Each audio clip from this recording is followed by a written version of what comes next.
रायगडमधील गागोदे गावच्या जंगलात सापडलेल्या हाडांचे तुकडे शीना बोराचेच असल्याचं स्पष्ट होतंय। फॉरेन्सिक प्रयोगशाळेत या हाडांचा डीएनए इंद्राणी आणि तिचा भाऊ मिखाईल यांच्या डीएनएशी जुळलाय अशी प्राथमिक माहिती पोलीस सूत्रांकडून मिळाली आहे। सोमवारी होणाऱ्या न्यायालयीन सुनावणीत मुंबई पोलीस या डीएनए रिपोर्टचा खुलासा करण्याची शक्यता आहे। यामुळे इंद्राणी, संजीव खन्ना आणि श्यामराय यांच्या अडचणीत आणखी वाढ होण्याची शक्यता आहे।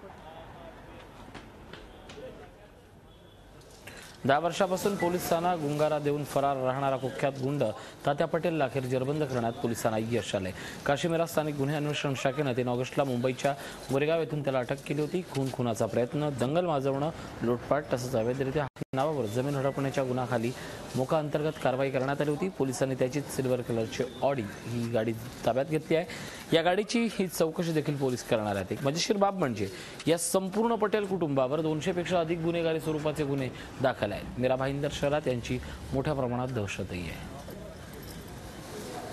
या आरोपीवरती मीरा भाईंदर आणि आसपासच्या परिसरातील विविध पोलीस स्टेशनमध्ये एकूण साधारणतः 47 गुन्हे दाखल आहेत, जे खुनाचा प्रयत्न आणि गर्दी मारामारी म्हणजे जवळपास प्रत्येक प्रकारचे गुन्हे याच्यावरती दाखल आहेत। आणि हा बऱ्याच वर्षापासून पोलिसांना चकमा देत म्हणजे पळून म्हणजे फरार राहिलेला होता।